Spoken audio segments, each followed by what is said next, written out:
So now we will explore how this whole situation of the migraine is affecting you. And we will do this in different layers. We will start with you as physical being. So you can take a little bit time and ask yourself inside, how is this migraine affecting me in my physical way of being? I have to say, it's not easy to be friendly with the head. I wake up and immediately the migraine is there. Immediately I feel sick and I cannot even move. Yeah, it's terrible. I'm stiff and stay in bed and I cannot bear any sound or light. I cannot do all the things that I would like to do. It's like being in prison, really. I feel frozen, immobilized. The only thing I can do is lie in the darkness and wait for the medication to work, and maybe it gets better. Okay. And there are so many days like that in my life. So that's a real terrible situation.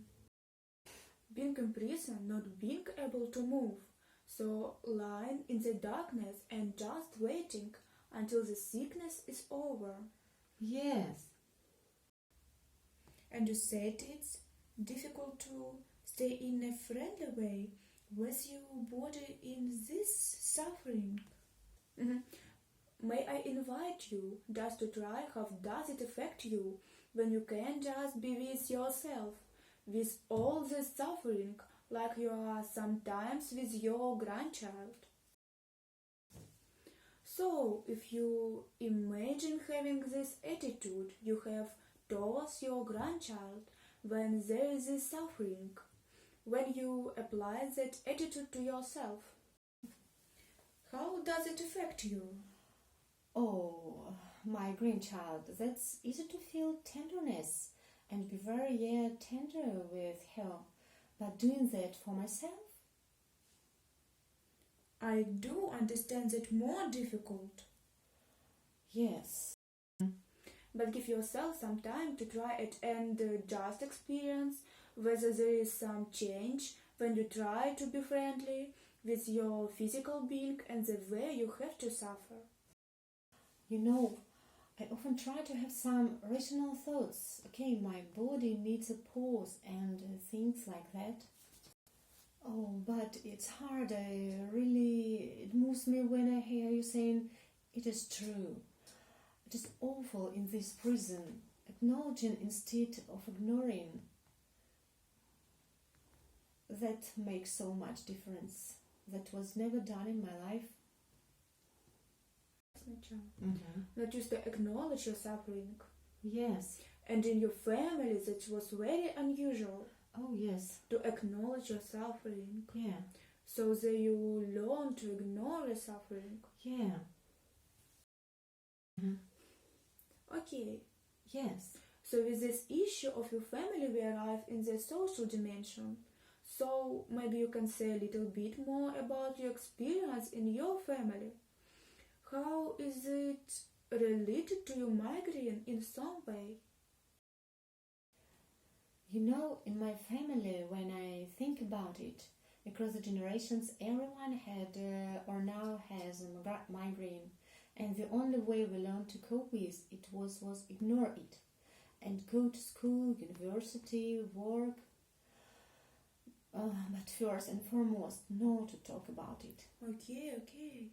No one ever knew. We were always hiding the pain. Okay. So you learned not to talk about it. And always hide whatever was there. Yes. So there must be unusual for you now then to talk with me about your pain. Yes, it is. Oh, when I'm talking about it as I do now, there are always these old voices in my head telling me, but don't make it bigger than it is. All people have something that they suffer from. Yes, of course it's true.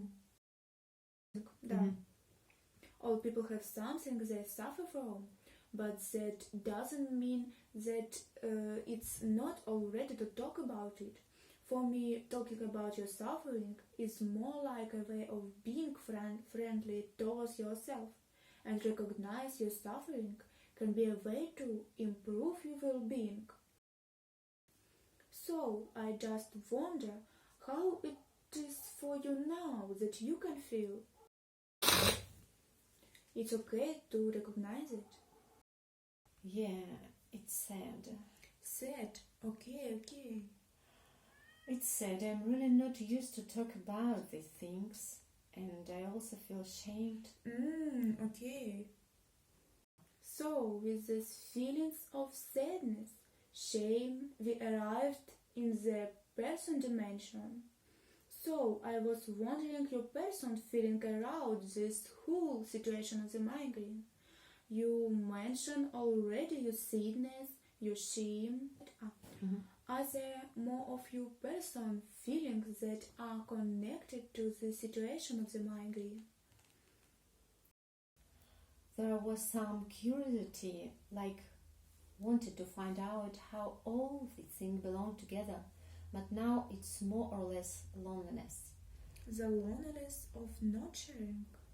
Yeah, and hopelessness. And hopelessness also. Yeah. And you also said your curiosity and hopelessness?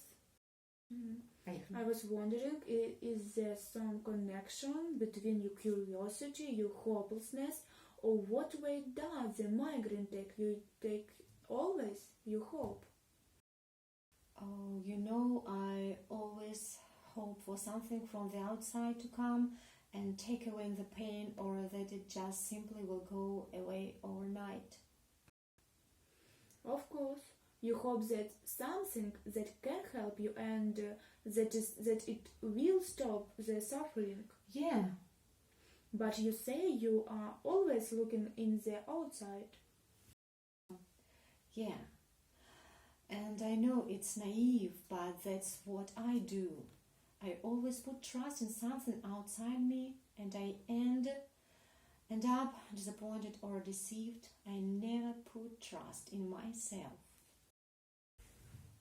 So discover how you trust the outside, and hoping for medication or this solution, but trusting in yourself that's difficult. I wonder that could help you to really trust. That looks as if this is a strange question. Yeah, my first idea is I don't know. I don't know. Okay. But it's good to take your time and ask inside in your wiser self that sometimes some sense of what you trust at a deeper level. Then I think of nature. Nature? Yes, like trusting that the seasons in nature have an order.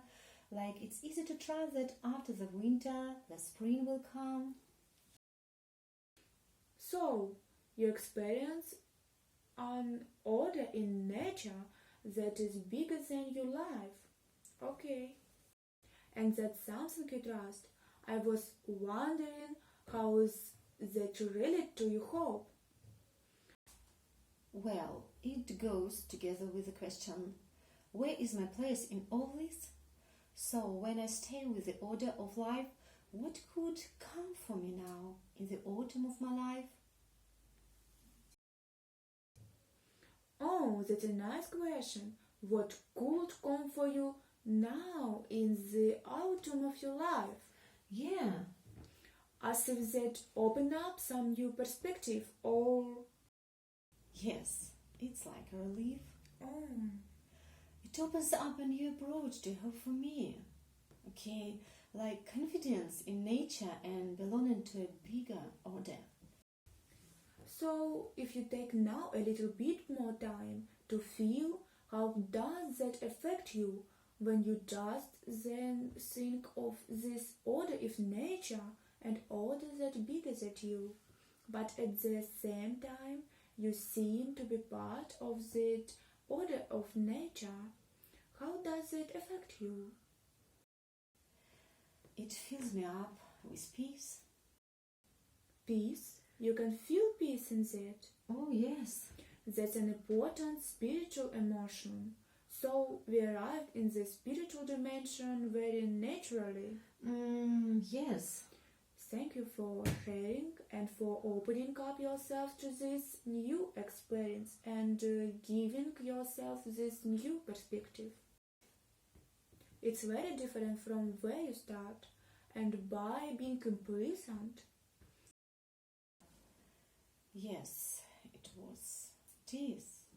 It is, and thank you for this meeting. It's really was meaningful and important to me to let a little bit of my feelings. Yeah, allow it to be seen and to be witnessed. I see. Yes. Thank you.